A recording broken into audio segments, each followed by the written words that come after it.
কৃষ্ণ, রাধে রাধে। সবাইকে শুভ দুপুর। প্লিজ ভিডিওটি স্কিপ করবেন না, একটু ধৈর্য ধরে শুনবেন। আমাদের সনাতন ধর্মের একটি পাওয়ারফুল মন্ত্র হলো গায়ত্রী মন্ত্র। ওম ভূর্ভুবঃ স্বাহা তস্সবিতুর্বরেণ্যং ভর্গদেবস্য ধীমহি ধিয়ো ইয়ো নঃ প্রচোদয়াৎ।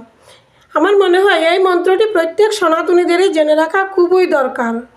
হ্যাঁ, অনেকে বলবে এইসব মন্ত্রতন্ত্র বিশ্বাস করি না। আমরা মন্ত্র তখনই বিশ্বাস করি না যতদিন আমরা খুব সুখে শান্তিতে থাকি। যখন আমাদের মাথার উপর খুব পাহাড় সমান বিপদ আসে এবং আমরা দীর্ঘদিন ধরে অসুখ বিসুখে জর্জরিত, তখন ঠিকই আমাদের মনে হয় যে কোনো মন্ত্র যদি হতো যে আমাদেরকে সুস্থ রাখতো, শান্তিতে রাখতো।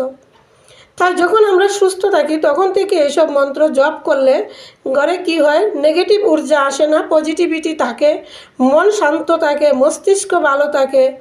মন শান্ত থাকলে আমাদের শরীর সুস্থ থাকে। শরীর সুস্থ